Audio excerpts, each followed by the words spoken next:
ओम शांति।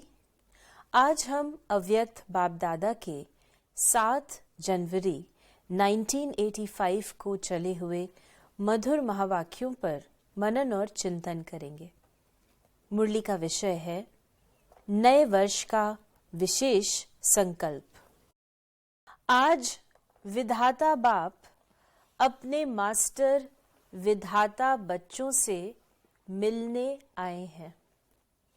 विधाता बाप हर बच्चे के चार्ट को देख रहे हैं।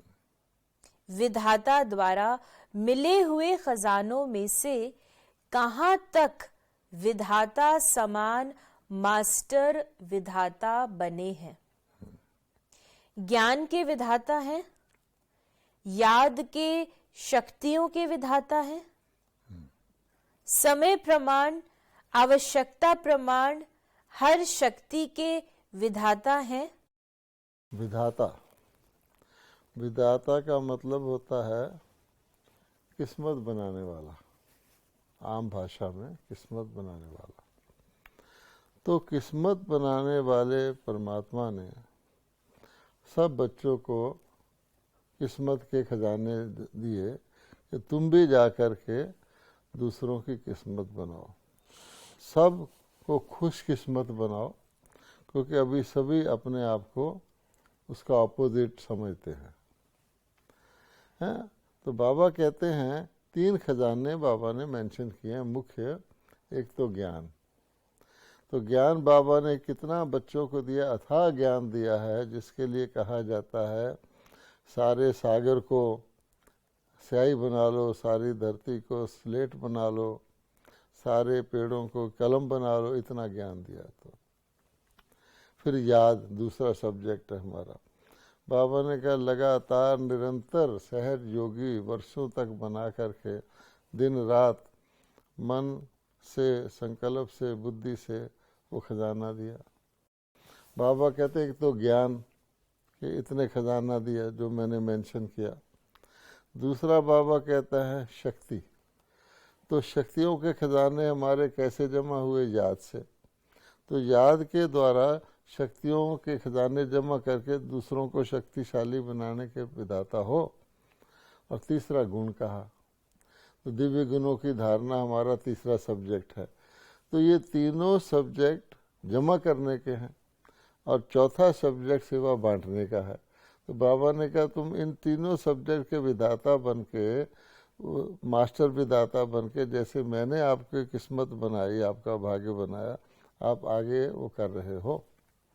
रूहानी दृष्टि के, रूहानी स्नेह के विधाता बने हैं। समय प्रमाण हर एक आत्मा को सहयोग देने के विधाता बने हैं। अब देखिए रूहानी दृष्टि के, अब हमने किसी को स्नेह देना है तो किस माध्यम से देंगे? दृष्टि से देंगे कि नहीं? तो जितना ईश्वरीय स्नेह, रूहानी स्नेह है, हमारे दृष्टि में रूहानियत भरी हुई हो, तो दूसरे को रूहानी अपना ब्रदर सिस्टर मान करके और परमात्मा के साथ उसका कनेक्शन जोड़े, इसके हो? बाबा पूछ रहा है। उसके बाद सहयोग के। अब बाबा कहता है कि एक व्यक्ति तो इसके कार्य नहीं कर सकता। शिव बाबा कहते मैं भी ब्रह्मा को और ब्राह्मणों को साथ लेता हूँ। तो आपस में स्नेह होगा। जैसे किसी बोझ को उठाना होता है तो पहले कहते हैं रेडी 1 2 3। जब 3 कहते हैं तो सब इकट्ठे शक्ति लगाते हैं, तो सहयोग है। और उस 3 के वक्त अगर कोई ढीला डाला हो, अटेंशन ना दे, तो उसका सहयोग तो रह जाएगा। निर्बल को अपने श्रेष्ठ संग के विधाता, संपर्क के विधाता बने हैं। अब ये संपर्क हो गया, संग और संपर्क के। कमज़ोर दिख रहा है किसी चीज़ में, हम उसकी कमज़ोरी को देखकर हमारे अंदर क्या इमर्ज होता है, उसकी कमज़ोरी दूर कर दें, या सोचने लग जाते हैं ये तो बेचारा अपने पुरुषार्थ के अनुसार कमज़ोर है, ये विधाता का काम नहीं है। अप्राप्त आत्माओं को तृप्त आत्मा बनाने के उमंग उत्साह के विधाता बने हैं। ये चार्ट हर मास्टर विधाता का देख रहे थे।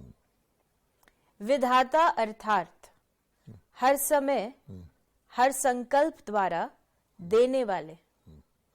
विधाता अर्थात फ्राक दिल, सागर समान देने में बड़ी दिल वाले। विधाता अर्थात सिवाय बाप के और किसी आत्मा से लेने की भावना रखने वाले नहीं, सदा देने वाले। अगर कोई रूहानी स्नेह सहयोग देते भी हैं तो एक के बदले में पदम गुणा देने वाले। ये बाबा कहते हैं तुम्हारे अंदर देने का इतना विशाल भावना होनी चाहिए। अगर कोई आपको किसी प्रकार से कुछ दे जाता है तो उसका अनेक गुना करके उसको वापस कर दो। ये है फराख दिली। जैसे बाबा भी, हम बाबा को थोड़ा बहुत जो कुछ भी देते हैं कितने गुना करके वापस करता है। तो मास्टर विधाता का यही काम है, अर्थात किसी से लेने की भावना तो क्या, किसी से दिया हुआ है उसको भी कई गुना करके रिटर्न कर दो। जैसे बाप लेते नहीं देते हैं। अगर कोई बच्चा अपना पुराना कखपन देता भी है, उसके बदले में इतना देता है जो लेना देना में बदल जाता है। वो समझता है कि मैंने प्राप्त किया, मैंने दिया नहीं। ऐसे मास्टर विधाता अर्थात हर संकल्प, हर कदम में देने वाला, महान दाता अर्थात विधाता, सदा देने वाला होने कारण सदा निस्वार्थी होंगे। स्व के स्वार्थ से सदा न्यारे और बाप समान सर्व के प्यारे होंगे। तो बाबा ने एक और चाबी बताई है कि आप देने वाले बन जाओगे तो आप स्वार्थी रह ही नहीं सकते। और बाबा ने कहा कि वो सदा न्यारे और सर्व के प्यारे और बाप के प्यारे हो जाएंगे, बाबा के भी और अन्य के भी। विधाता आत्मा के प्रति स्वतः ही सर्व का रिगार्ड का रिकॉर्ड होगा। क्योंकि उसको रिगार्ड मांगने की आवश्यकता नहीं होगी, वो इतना सबको दे रहा है, ऑटोमेटिकली सब उसका रिस्पेक्ट और रिगार्ड करेंगे। विधाता स्वतः ही सर्व की नजर में दाता अर्थात महान होंगे। ऐसे विधाता कहाँ तक बने हैं? विधाता अर्थात राजवंशी, विधाता अर्थात पालनहार, बाप समान सदा स्नेह और सहयोग की पालना देने वाले। अब इसमें हमारी प्रारब्ध का प्रतिबिंब है कि जैसे राजवंशी, एक तो राजा होता है, तो राजा तो एक ही होता है, लेकिन उसकी फैमिली, कि उसकी फैमिली के अंदर भी वो संस्कार होंगे देने के, पालना के। राजा अपनी प्रजा को संतान समझ के पालते थे, है ना, पालनहार। इसलिए विष्णु को पालनहार कहा गया है। श्री लक्ष्मी श्री नारायण जिनकी आगे राजगद्दी चलती है। तो बाबा ने कहा चेक करो कहीं ऐसा ना हो कि तुम्हारा लक्ष्य तो राजा बनने का हो लेकिन संस्कार राजा के ना हो। तो राजा के संस्कार देने के, पालना करने के अनलिमिटेड, बेहद के होते हैं। वो संस्कार तुम्हारे में है। बाबा ने कहा बाप समान सदा स्नेह और सहयोग की पालना देने वाले, विधाता अर्थात सदा संपन्न। तो अपने आप को चेक करो कि लेने वाले हो व देने वाले मास्टर विधाता हो। अब समय प्रमाण मास्टर विधाता का पाठ बजाना है, क्योंकि समय की समीपता है, अर्थात बाप समान बनना है। अब तक भी अपने प्रति लेने की भावना वाले होंगे तो विधाता कब बनेंगे? तो राजवंशी तो नहीं रहेगा ना, तो प्रजा में आ जाएंगे। लेने की भावना, राजा में देने का संस्कार है, प्रजा में लेने का। बाबा ने कहा अभी देना ही लेना है, जितना देंगे उतना स्वतः ही बढ़ता जाएगा। अब ये जो सीक्रेट है कि देना ही लेना है, ये सारा ब्रह्मा कुमारी की जितना हमारा ज्ञान है, जिससे लोग आश्चर्यचकित होते हैं कि ब्रह्मा कुमारी कैसे चलती हैं, कहाँ से आ गई हैं, ये सीक्रेट राजा को भी पता होता है। अब राजा जो है, आज के राजा में फ़र्क हो गया ना। आज तो सारी दुनिया की सरकारें, राजा तो रहे नहीं, वो टैक्स लगाती हैं, अपना खुद का खर्चा चलाने के लिए प्रजा से पैसा लेती हैं। प्रजा का प्रजा पर राज। जो पहले वक्तों के राजा होते थे, जैसे श्री लक्ष्मी श्री नारायण है, लोग उनकी मूर्ति की भी आज तक पूजा कर रहे हैं। कुछ मिलता होगा ना, तो ज़रूर उनको उनसे संतुष्टता, स्नेह, शक्ति, उमंग, उत्साह मिलता है, जिससे उनके जीवन में ऑटोमेटिकली सफलता आती है। तो बाबा कह रहे हैं कि जो ये जान जाए कि देने में लेना है, तो कभी लेने का, स्वार्थ का सोचेगा भी नहीं। एक किसान को पता है कि मैं एक बीज जो धरती में डाल रहा हूँ, ये मिट्टी में नहीं मिला रहा हूँ, इससे अनेक गुना बीज निकलने वाले हैं। इसलिए कहा जाता है उत्तम खेती वो लौकिक खेती है, ये कर्मों की खेती है। बाबा ने कहा, किसी भी प्रकार के हद की बातों के लेफ्ता नहीं बनो। अभी तक अपने हद की आशाएं पूर्ण करने की इच्छा होगी तो विश्व की सर्व आत्माओं की आशाएं कैसे पूर्ण करेंगे? थोड़ा सा नाम चाहिए, मान चाहिए, रिगार्ड चाहिए, स्नेह चाहिए, शक्ति चाहिए। अब तक स्वार्थी अर्थात स्व के अर्थ ये इच्छाएं रखने वाले होंगे तो इच्छा मात्रम अविद्या की स्थिति का अनुभव कब करेंगे? अब देखिए, ये इच्छा मात्रम अविद्या का जो बाबा ने हमें स्लोगन दिया हुआ है, ये हमारी प्रारब्ध का एक क्वालिफिकेशन है। आप देखेंगे कि भगवान कह रहा है कि मैं तुमको बेहद का बनाता हूँ, तो बेहद वाले को टाइटल की ज़रूरत नहीं होती।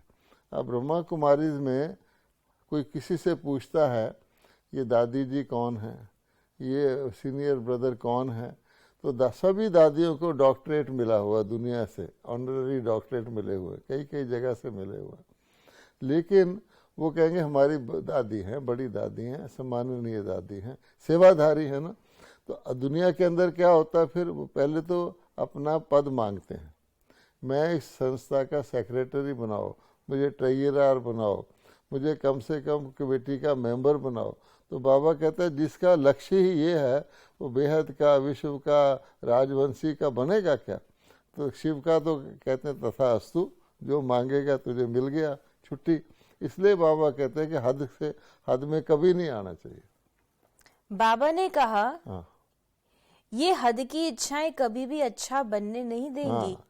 ये इच्छा भी रॉयल भिखारीपन का अंश है। बाबा हमेशा कहता है इच्छा अच्छा बनने नहीं देगी, और इच्छा मैंने मांगना, तो इच्छा भिखारी हो गए ना।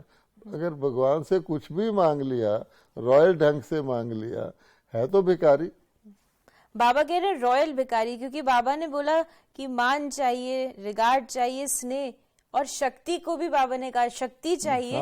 ये भी जैसे रॉयल भीख मांगना। इसलिए बाबा ने कहा कि भगत हमेशा अपने आप को दास कहेगा, और बाबा का बच्चा कभी अपने आप को दास नहीं कहेगा। दास मैंने क्या, सेवक, कि मुझे कुछ दे दो, उसको तो लिमिटेड ही मिलेगा ना। अधिकारी के पीछे ये सब बातें स्वतः ही आगे आती हैं, क्योंकि उसके पे तो परछाई की तरह ये सब बातें उसको प्राप्त हो जाती हैं। चाहिए चाहिए का गीत नहीं गाते, मिल गया, बन गया, यही गीत गाते हैं। बेहद के विधाता के लिए ये हद की आशाएं व इच्छाएं स्वतः ही परछाई के समान पीछे पीछे चलती। इसलिए आप देखेंगे कि आज भी रस्म है कि जो राजा रानी चलते हैं उनके पीछे एक बड़ा लंबा सा पेशगीर होता है, जिसको लोग पकड़ के चलते हैं। वो निशानी है कि आपके पीछे सारी प्रारब्ध पीछे परछाई की तरह चली आ रही है। इसलिए बाबा कहते हैं कि ये बहुत नोट करने की बात है कि मेरे संस्कार के अंदर पा लिया था जो कि पाना, काम क्या बाकी रहा। बाबा ने कहा ये इसके बाद इच्छा मात्रम अविद्या की स्टेज आएगी, और इसीलिए बाबा कहता है इसके बाद तुम्हारी कर्मातीत अवस्था होगी। कर्मातीत अवस्था में क्या है कि आप अच्छे से भी परे हैं, है ना, बियॉन्ड ग्रेटनेस जिसको कहा जाता है कि अच्छा क्या होता है, क्योंकि अच्छे का कंपैरिजन होता है। आप परमात्मा को कहेंगे, क्या परमात्मा को कहेगा अच्छा है? नहीं, अच्छा बनाने वाला है। बाबा ने कहा चाहिए चाहिए का गीत नहीं गाते, मिल गया बन गया ये गीत गाते हैं। बेहद के विधाता के लिए ये हद की आशाएं व इच्छाएं स्वयं ही परछाई के समान पीछे पीछे चलती हैं। जब गीत गाते हो पाना था वो पा लिया, फिर ये हद का नाम मान शान पाने का कैसे रह जाता है? नहीं तो गीत को बदली करो। फिर 5 तत्व भी आप विधाता के आगे दासी बन जाते हैं। प्रकृति जीत माया जीत बन जाते हो।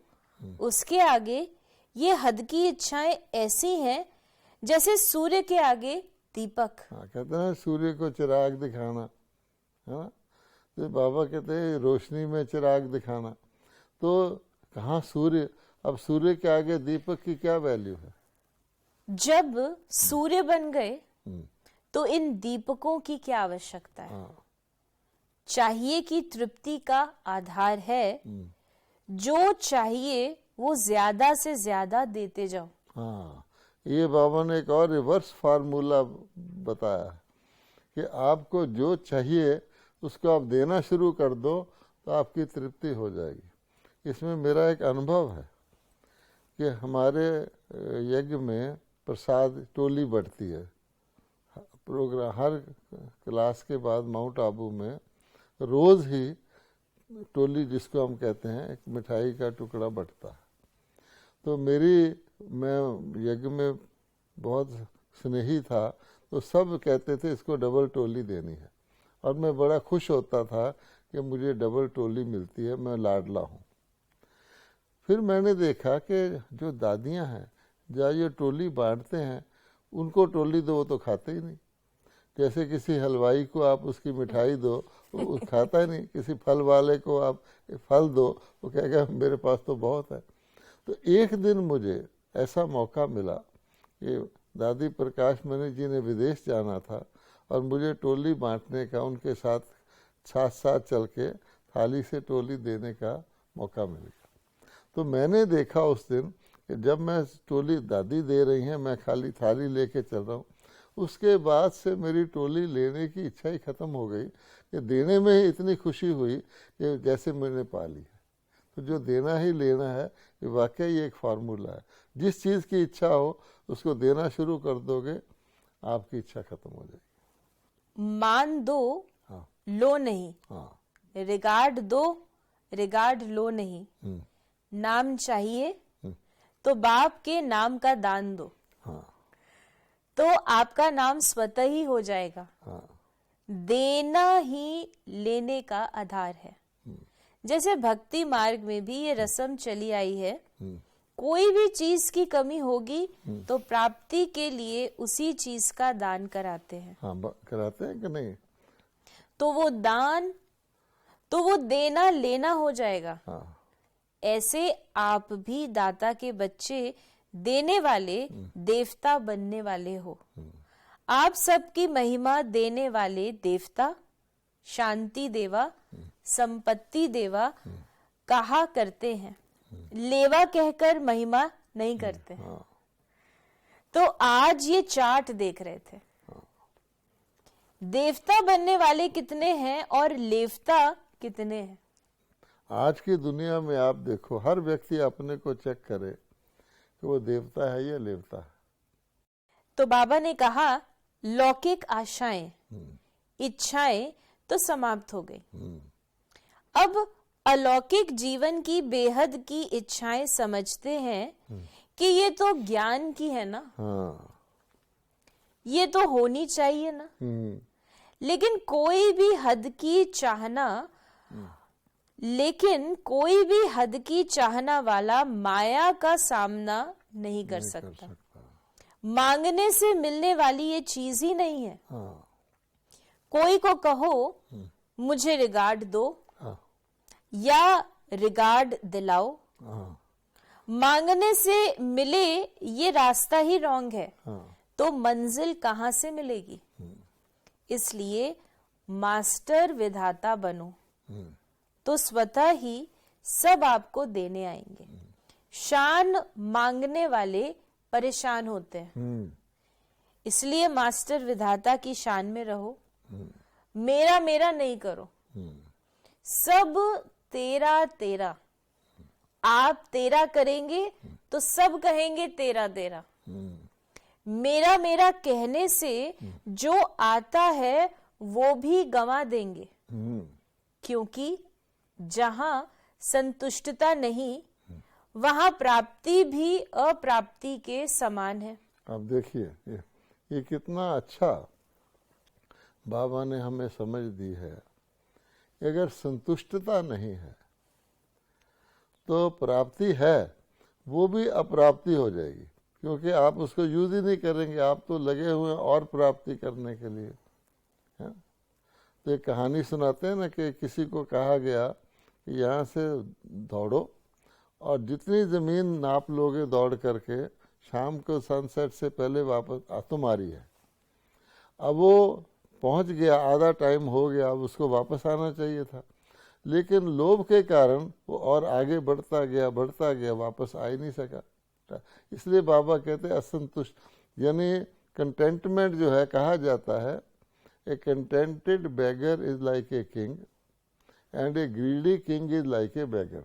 तो संतुष्टता के अंदर कीड़ा आ गया असंतुष्टता का, तो जो प्राप्ति है वो प्राप्ति लगेगी नहीं। कहा जाता है ना काउंट योर ब्लेसिंग्स, तो बजाय अपनी प्राप्ति को यूज़ करके उससे सम्मान में रहने की बजाय कोई व्यक्ति आई वांट मोर करता जाएगा तो उसको वो प्राप्ति भी अप्राप्ति हो जाएगी। क्योंकि जहाँ संतुष्टता नहीं वहाँ प्राप्ति भी अप्राप्ति के समान है। जहाँ संतुष्टता है वहाँ थोड़ा भी सर्व समान है, तो तेरा तेरा कहने से प्राप्ति स्वरूप बन जाएंगे। कहते हैं ना इसकी थोड़े में भी बरकत है, ऐसे कहा जाता है, और इसके ज्यादा में भी बरकत नहीं, खोखला है। संतुष्टता ऐड होनी चाहिए। जैसे यहाँ गुंबद के अंदर आवाज करते हो तो वही आवाज वापस आता है। ऐसे इस बेहद के गुंबद के अंदर अगर आप मन से मेरा कहते हो तो सबकी तरफ से वही मेरा का ही आवाज सुनते हो। आप भी कहेंगे मेरा, वो भी कहेगा मेरा। बूमरैंग हो गया ना, कि ये नहीं उसके अंदर आवाज गूंजेगी मेरा की। इसलिए जितना मन के स्नेह से, बाबा ने कहा मतलब से नहीं, मन के स्नेह से तेरा कहेंगे, उतना ही मन के स्नेह से आगे वाला आपको तेरा कहेंगे। इस विधि से मेरे मेरे की हद बेहद में परिवर्तन हो जाएगी और लेफ्ता के बजाय मास्टर विधाता बन जाएंगे। तो इस वर्ष ये विशेष संकल्प करो कि सदा मास्टर विधाता बनेंगे। समझा? बाबा ने कहा महाराष्ट्र जोन आया है तो महान बनना है ना। महाराष्ट्र वालों से बाबा मिल रहे हैं। महाराष्ट्र अर्थात सदा महान बन सर्व को देने वाले। महाराष्ट्र अर्थात सदा संपन्न राष्ट्र।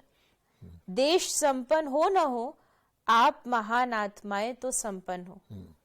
इसलिए महाराष्ट्र अर्थात महादानी आत्माएं। जैसे पहले एक स्लोगन निकला था, हर राजनीतिक पार्टी कोई ना कोई स्लोगन निकालती है। कोई जय जवान जय किसान का निकालता है, तो एक निकाला गया था मेरा देश महान। तो देश तब महान होगा अगर वहाँ के व्यक्ति महान होंगे। तब बाबा कह रहा है कि नाम तो महाराष्ट्र है, आप व्यक्तिगत तौर पे महान बन जाओ तो आपका नाम सिद्ध हो जाएगा। दूसरे यूपी के हैं। यूपी में भी पतित पावनी गंगा का महत्व है, तो सदा प्राप्ति स्वरूप है, तब पतित पावनी बन सकते हैं। तो यूपी वाले भी पावनता के भंडार हैं। सदा सर्व के प्रति पावनता की अंजलि देने वाले मास्टर विधाता हैं। तो दोनों ही महान हुए ना। बाप दादा भी सर्व महान आत्माओं को देख हर्षित हो रहे हैं।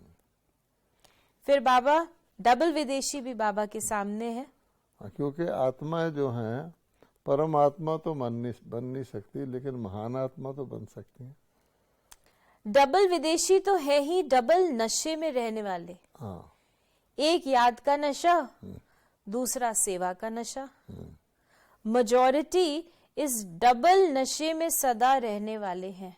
ये जो बाबा ने डबल विदेशियों को कहा, अगर हम सोचें, हमें भी अगर हम याद करेंगे, हमें याद से शक्ति मिलेगी, शक्ति जमा होगी तो उसका नशा रहेगा कि नहीं। अगर हम याद नहीं करते तो शक्ति नहीं मिलती, ऐड नहीं होती, तो नशा नीचे आ जाता है।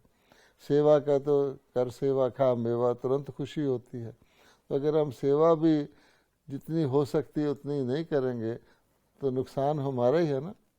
हाँ, कई बार आप देखते हैं ना, कोई निमंत्रण देता है कि आइए, तो नहीं आ सकता तो क्या लिखता है, मेरा ही नुकसान है, मैं आता तो मेरा फायदा हो जाता। तो बाबा ने कहा मेजॉरिटी इस डबल नशे में रहने वाले हैं, और ये डबल नशा ही अनेक नशों से बचाने वाला है। सो डबल विदेशी बच्चे भी दोनों ही बातों की रेस में नंबर अच्छा ले रहे हैं।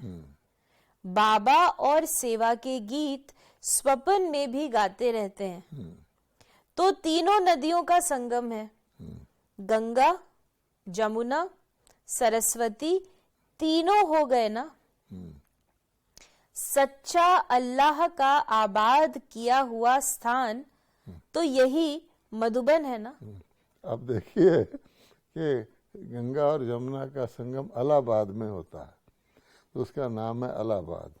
तो बाबा ने कहा वो यादगार है, लेकिन सच्चा अल्लाह का आबाद किया हुआ स्थान, असली इलाहाबाद जो है वो ये है जहाँ पर के ये नदियों का संगम हो रहा है।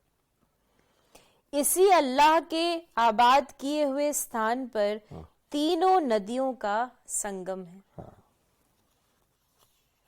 तो जैसे बाबा ने जो दुनिया में जो नाम रखा गया उसका भी भावार्थ बाबा ने बता बाबा दिया। कहते हैं कि हर चीज के पीछे कुछ ना कुछ तो रहस्य होता, दुनिया नहीं जानती। बाबा जब एक्सप्लेन करते हैं तो कितनी खुशी होती है। अच्छा, फिर बाबा याद प्यार दे रहे हैं। सभी सदा मास्टर विधाता, सदा सर्व को देने की भावना में रहने वाले, देवता बनने वाले, सदा तेरा तेरा का गीत गाने वाले, सदा अप्राप्त आत्माओं को तृप्त करने वाले, संपन्न आत्माओं को विधाता वरदाता बाप दादा का याद प्यार और नमस्ते। फिर बाबा टीचर्स के साथ मुलाकात कर रहे हैं। सेवाधारी सेवा करने से स्वयं भी शक्तिशाली बनते हैं और दूसरों में भी शक्ति भरने के निमित्त बनते हैं। सच्ची रूहानी सेवा सदा स्व उन्नति और औरों की उन्नति के निमित्त बनाती है। दूसरे की सेवा करने से पहले अपनी सेवा करनी होती है। दूसरे को सुनाना अर्थात पहले खुद सुनते, पहले अपने कानों में जाएगा ना। देखिए ये बाबा ने बहुत अच्छा एक हमें अवेकनिंग अवेयरनेस कराई है कि आप दूसरों की सेवा करेंगे तो उसमें आपकी सेवा समाई हुई है। नंबर 1 तो ये कहा। हमने देखा है कई लोग जो बॉडी मसाज का प्रोफेशन है जिनका, वो जो करवाते हैं उनसे ज़्यादा ताकतवर होते हैं, क्योंकि वो मसाज करते करते खुद उनके अंदर शक्ति आ जाती है। लेकिन बाबा ने उससे पहले ये बताया कि दूसरों की सेवा करने से पहले आपको स्वयं भी तो उस लायक होना चाहिए ना जो आप सेवा कर सको। सेवा करने के लायक भी बनना है। इसलिए बाबा ने कहा, आप देखेंगे आप प्लेन में ट्रैवल करें तो क्या कहते हैं कि दूसरों को मास्क पहनाने से पहले खुद मास्क पहन लीजिए। भाव अर्थ ये कि आप दूसरों को बचाव करना चाहते हैं, पहले अपना बचाव तो करेंगे ना। कोई फायर ब्रिगेड वाला होता है, आग बुझाने वाला, तो पहले वो क्या देख करता है कि अपने आप को तो बचाता है ना, ऐसी ड्रेस पहनता है जो फायर प्रूफ हो, ऐसी विधियाँ उसको सिखाई जाती हैं। डॉक्टर है, डॉक्टर ने किसी कंटेजियस डिजीज़ का इलाज करना है तो पहले अपने को बचाएगा तभी तो करेगा ना।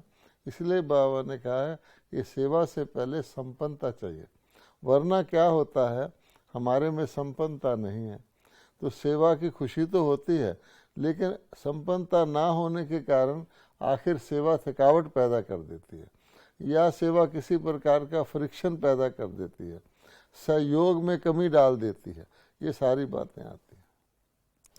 तो बाबा ने कहा सुनाना नहीं होता, सुनना होता है, तो सेवा से डबल फायदा होता है। ये जो बाबा ने कहा ब्रह्मा बाबा नंबर 1 क्यों गया, तो कभी कभी बाबा बताते हैं कि ब्रह्मा बाबा के मुख से शिव बाबा ने ज्ञान सुनाया, तो सबसे पहले किसने सुना? ब्रह्मा बाबा ने अपने कानों द्वारा सुना। तो ब्रह्मा बाबा ने तो ज्ञान का एक शब्द भी मिस नहीं किया। कोई नेक्स्ट दूसरा होगा, कभी ना कभी किसी ना किसी कारण से 1-2 शब्द तो मिस करेगा। तो हमें भी बाबा बता रहा है कि जो आप ज्ञान सुनाते हो, टीचर जो सुनाता है सबसे पहले तो खुद सुनता है, इसलिए ये भी एक शक्ति का बहुत अच्छा माध्यम है। और यूँ भी आप देखिए कि जितने बाबा हमेशा एग्जाम्पल समुद्र की, सागर की देता है, सूर्य की देता है, तो ये जो सेवाधारी हैं स्थूल प्रकृति के, ये लेते नहीं हैं। अब देखिए कि सूर्य रोशनी और गर्मी देता है, किसी से लेता है क्या? इतना संपन्न है कि देता ही रहता है, देता ही रहता है, देता ही रहता है। इसी प्रकार से सागर में अथाह वाटर है, नदियाँ भले जाके उसमें पड़ती हैं खुद को सम्मान बनाने के लिए, क्या सागर का पानी कभी कम हो सकता है? नहीं होता। तो बाबा ने कहा कि अपने को भी और दूसरों को भी, यानी डबल फायदा होता है, अपना भी और दूसरों का भी। सेवा में बिजी रहते अर्थात सहज माया जीत बनना, बिजी नहीं रहते तब माया आती है। सेवाधारी अर्थात सदा बिजी रहने वाली। सेवाधारियों को कभी फुर्सत ही नहीं होती। जब फुर्सत ही नहीं तो माया कैसे आएगी? सेवाधारी बनना अर्थात सहज विजयी बनना। आप कभी देखेंगे पानी की नाली, वाटर की पाइप्स होती है ना, अब वाटर की पाइप्स में जब तक वाटर लगातार बहता रहता है उनके अंदर रस्ट नहीं लगता, क्योंकि पानी लगातार बह रहा है। अगर पानी का बहाव रुक जाए 15 दिन के लिए भी, तो अंदर पाइप के रस्ट लगना शुरू हो जाएगा, क्योंकि जब पानी बह रहा है तो रस्ट को मौका ही नहीं है वहां आने का। जिसे कहते हैं कि जो नदी भी बहती रहती है उसमें काई नहीं लगती। हाँ, बहती नदी का पानी साफ रहता है। तो बाबा ने कहा कि सेवाधारी का अर्थ है ताजा मेवा खाने वाले, ताजा फल खाने वाले बहुत हेल्दी होंगे। डॉक्टर भी कहते हैं ताजा फल, ताजी सब्जियां खाओ। तो सेवा करना माना विटामिन मिलना। ऐसे सेवाधारी होना, कितना महत्व है सेवा का। क्या आप देखेंगे कि ताजे में ही विटामिन होते हैं। कोई चीज ड्राई हो जाए उसमें विटामिन नहीं रहते। ताजी सेवा का ये ताजा फल है। बाबा ने कहा अभी इन्हीं बातों को चेक करना। ऐसी सेवा की अनुभूति हो रही है। कितना भी कोई उलझन में हो, सेवा खुशी में नचाने वाली है। कितना भी कोई बीमार हो, सेवा तंदुरुस्त करने वाली है। ऐसे नहीं सेवा करते करते बीमार हो गए, हो ही नहीं सकता। इनफैक्ट बीमारी में भी सेवा करते हैं तो सेवा से और शक्ति मिल जाती है। सेवा की लगन से बीमारी महसूस ही नहीं होती। तो बाबा ने कहा नहीं, बीमार को तंदुरुस्त बनाने वाली है सेवा। बाबा ने कहा ऐसे अनुभवी हो, ऐसे विशेष सेवाधारी, विशेष आत्माएं हो। बाप दादा सेवाधारियों को सदा श्रेष्ठ संबंध से देखते हैं, क्योंकि सेवा के लिए त्यागी तपस्वी तो बने हैं ना। त्याग और तपस्या को देख बाप दादा सदा खुश हैं। फिर बाबा टीचर्स से ही मिल रहे हैं। बाबा ने कहा, सभी सेवाधारी अर्थात सदा सेवा के निमित्त बनी हुई आत्माएं, सदा अपने को निमित्त समझ सेवा में आगे बढ़ते रहो। मैं सेवाधारी हूं, ये मैंपन तो नहीं आता है ना। बाप करावन हार है, मैं निमित्त हूं। कराने वाला करा रहा है, चलाने वाला चला रहा है। इस श्रेष्ठ भावना से सदा न्यारे और प्यारे रहेंगे। अगर मैं करने वाली हूं तो न्यारे और प्यारे नहीं, तो सदा न्यारे और सदा प्यारे बनने का सहज साधन है करावन हार करा रहा है, इस स्मृति में रहना। इससे सफलता भी ज्यादा और सेवा भी सहज। मेहनत नहीं लगती, कभी मैपन के चक्र में आने वाली नहीं। हर बात में बाबा बाबा कहा तो सफलता है। ऐसे सेवाधारी सदा आगे बढ़ते भी हैं और औरों को भी आगे बढ़ाते हैं। नहीं तो स्वयं भी कभी उड़ती कला, कभी चढ़ती कला, कभी चलती कला बदलते रहेंगे और दूसरे को भी शक्तिशाली नहीं बना सकेंगे। सदा बाबा बाबा कहने वाले भी नहीं, लेकिन करके दिखाने वाले। सिर्फ मुंह से कहते रहे वो बाबा, लेकिन वो करके दिखाने वाले। क्योंकि अगर कोई व्यक्ति ऐसे का संग करता है जो मैं करने वाला है या हद बुद्धि वाला है, तो उसका असर ज़रूर आएगा, स्वयं भी वो वैसा ही बन जाएगा। इसलिए बाबा ने कहा, ना तो करवाने वाले को ध्यान रखना चाहिए, मैं ऐसा कोई कर्तव्य करूं जो कि आदर्श ना हो, तो दूसरा भी उसको फॉलो करे तो मेरे ऊपर बोझ चढ़ जाएगा। और संग करने वाले को भी ये सोचना चाहिए कि मैं किसका संग कर रहा हूँ। इसलिए बाबा हमेशा कहता है, ऑलवेज सी फादर। एंड अगर ब्रदर सिस्टर को देखना है तो उसका गुण देखो, अब गुण नहीं देखो। ऐसे सेवाधारी सदा बाप दादा के समीप है, सदा विघ्न विनाशक है। फिर बाबा ने कहा, टीचर्स अर्थात सदा संपन्न, तो संपन्नता की अनुभूति करने वाली होना। अगर टीचर खुद ही सिलेबस में प्रवीण ना होगा तो बच्चों को क्या पढ़ाएगा, है ना। इसलिए बाबा कहते हैं, आजकल आप देखेंगे बहुत सारे स्टूडेंट जो हैं वो घर में ही पढ़ते हैं, कॉरेस्पॉन्डेंस कोर्स करते हैं या रिमोट ऑनलाइन पढ़ लेते, क्योंकि टीचर खुद उसको धारण करके उसका स्वरूप बन के पढ़ाते ही नहीं, वो बुक पढ़ के दूसरे को बुक पास ऑन कर देते हैं। तो स्टूडेंट सोचता है मैं सीधा ही किताब क्यों ना पढ़ लूँ। रीज़न यही है कि पहले तो सेवा का जो कॉन्सेप्ट है वही नहीं है। तो बाबा ने सबसे पहले हमको क्या सेवा का कॉन्सेप्ट दिया कि दुनिया में कोई भी चीज़ अपने लिए नहीं बनी। अगर हम ये जान जाए कि कोई चीज़ अपने लिए बनी ही नहीं है, वो दूसरे को सर्व करती है, तब उसका एग्जिस्टेंस होता है। तो एक भी चीज़ अपने लिए नहीं बनी है। इसलिए बात तो सेवा तो आपको करनी ही है, तो अनलिमिटेड करो, ये है। तो बाबा ने कहा कि स्वयं सर्व खजानों से संपन्न होंगे तब दूसरों की सेवा कर सकेंगे। अपने में संपन्नता नहीं तो दूसरों को क्या देंगे। हाँ। सेवाधारी का अर्थ ही है सर्व खजानों से संपन्न। वरना कहा जाता है नीम हकीम खतरा जान। अगर अधूरी संपन्नता अधूरी है तो जिसका इलाज करेंगे वो भी, उसको भी खतरा हो जाएगा।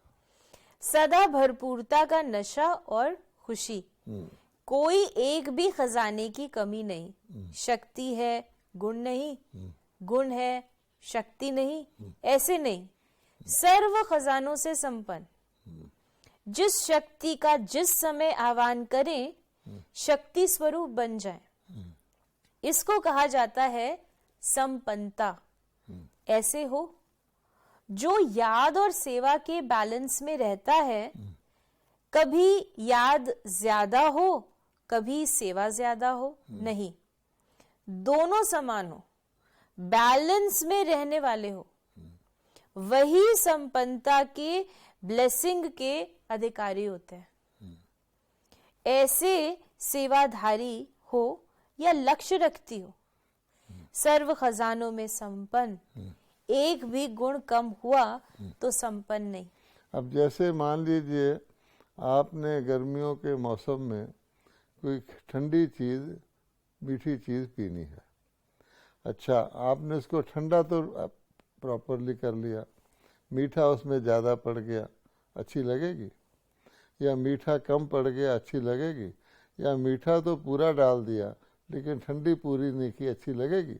तब बाबा कहता है कि ये जो बैलेंस है ये बड़ी डेलिकेट चीज़ है, और बैलेंस ही व्यक्ति को प्रोफिशिएंसी देता है, और बैलेंस ही व्यक्ति को एक्सीलेंस दिलवाता है। एक शक्ति भी कम हुई तो भी संपन्न नहीं कहेंगे। सदा संपन्न और सर्व में संपन्नता दोनों ही हो, ऐसे को कहा जाता है योग्य सेवाधारी। समझा? हर कदम में संपन्नता। अब देखिए, नगर के अंदर भी कई केमिस्ट शॉप होते हैं।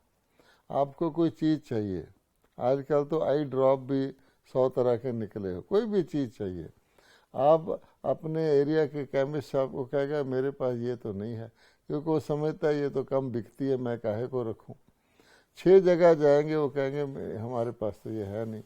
लेकिन कोई बताएगा कि नगर में वो दुकान है जहाँ आपको हर चीज़ मिल जाएगी, तो वो वाकया ही वो चीज़ भी रखेगा जो कभी कभी सेल होती है, तो उसको गिना जाएगा कि नहीं सारे नगर में सबसे बढ़िया केमिस्ट की दुकान कौन सी, वो है।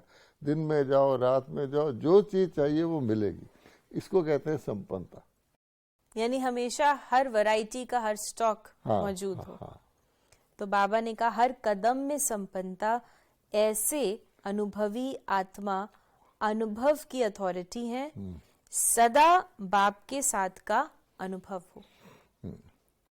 तो इस मुरली में बाबा ने सार रूप में हमें बताया कि सेवा में बिजी रहना अर्थात सहज मायाजीत बनना। बिजी नहीं रहते तब माया आती है। सेवाधारी अर्थात सदा बिजी रहने वाली। सेवाधारियों को कभी फुर्सत ही नहीं होगी। जब फुर्सत ही नहीं तो माया कैसे आएगी? सेवाधारी बनना अर्थात सहज विजयी बनना। सेवाधारी माला में सहज आ सकते हैं क्योंकि सहज विजयी है। ओम शांति।